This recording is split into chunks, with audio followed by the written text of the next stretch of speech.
On this episode of The Word Made Fresh, is my camera crooked? On this episode of The Word Made Fresh, we're talking about abundant life and a few other things. Here it is.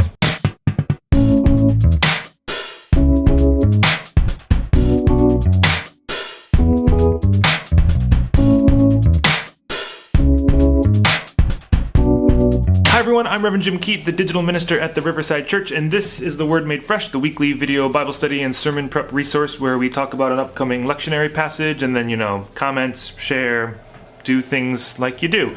Also, we're in my basement because that's where I film a lot of these episodes now, especially when it's cold outside, but usually you don't see this shot, you'll just see that shot. Yeah, nice and cropped in.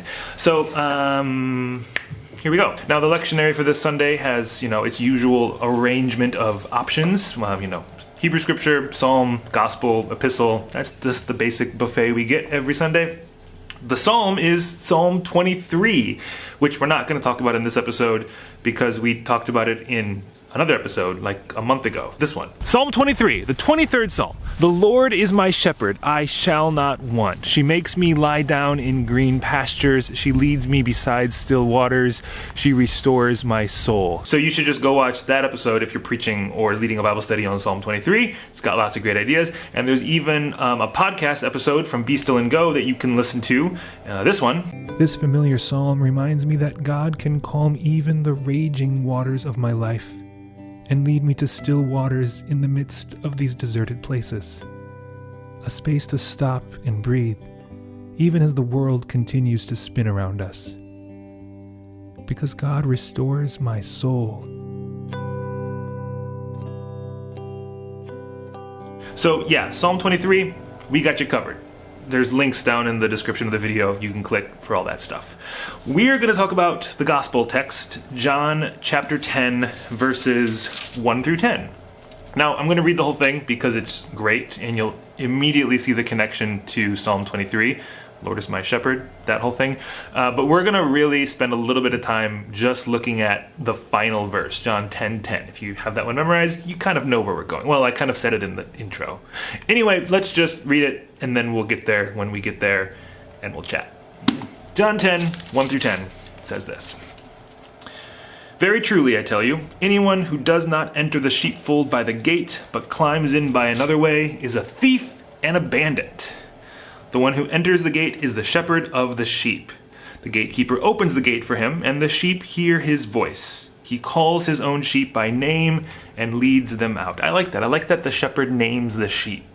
Francis, Perry, Whitman, that's the names I think of at least. He probably would be like John, Paul, other disciples' names, I don't know. Okay.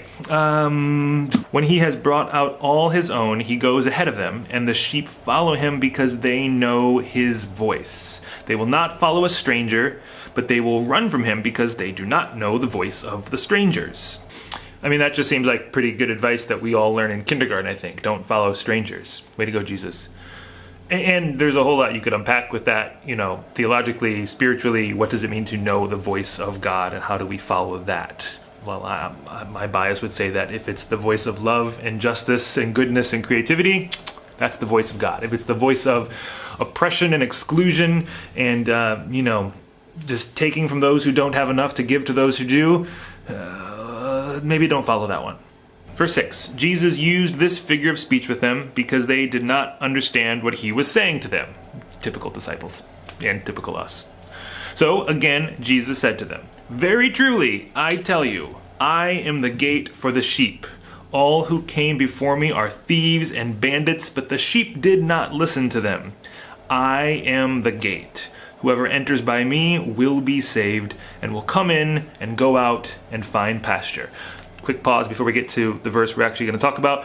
It's worth noting, in case you're just doing some sort of verse-by-verse sermon or Bible study, this little part here, where Jesus just outright says, I am the gate, this is a part of, how many? 9, 8, 7? The I am statements in the book of John. Jesus has all these, I am the bread of life, I am the way, the truth, and the life, I am this, I am that, I am the other thing, I am the gate. The gate. It's weird that he says I'm the gate, not the shepherd.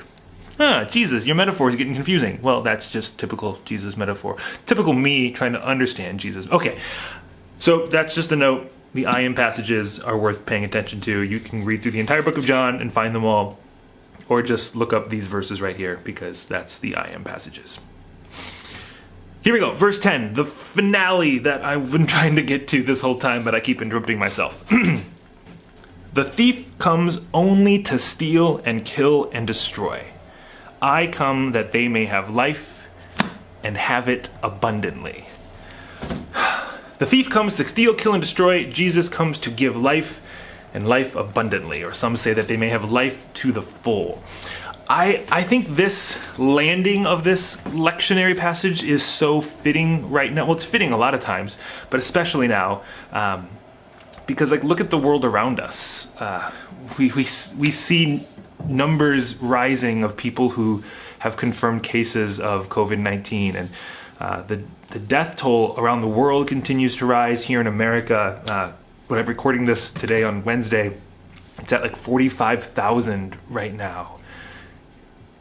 What does it mean to have life abundant when the headlines tell us about death? That this is tricky, and especially as a church, what do we do? I mean, there's churches who are still having in-person Sunday morning church services, even if their leaders, pastors, congregants are becoming infected or sick or ill or even dying from this. I mean, I think we can fairly safely say that just trying to go about life as usual is not life abundant.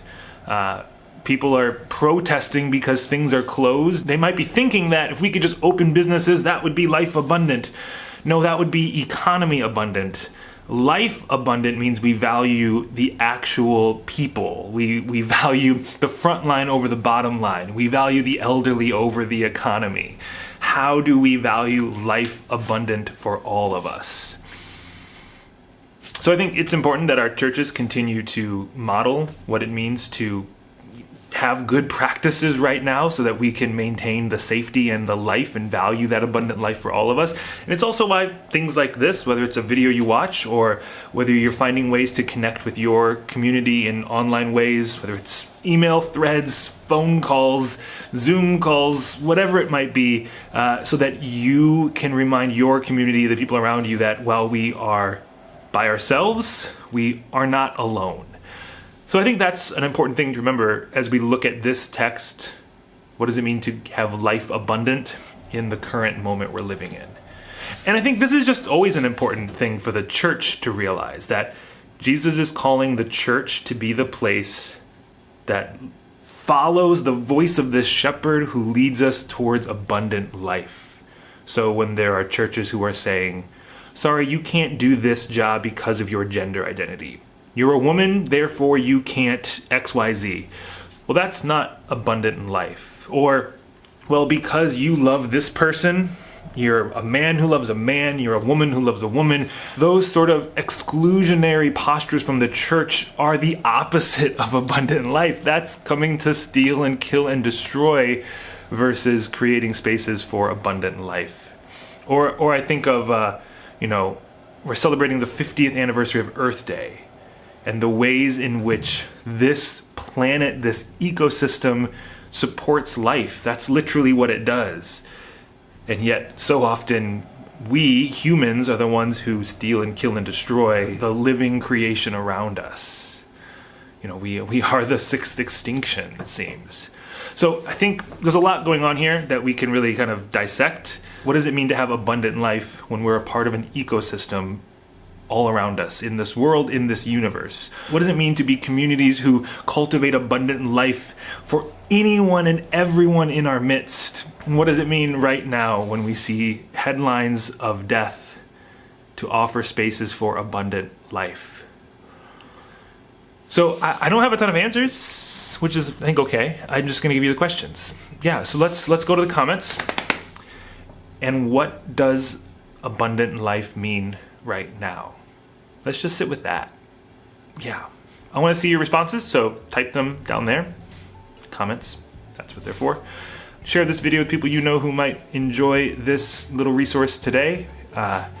And we'll be back next week with another episode of The Word Made Fresh. So, whoop! I'll see you then.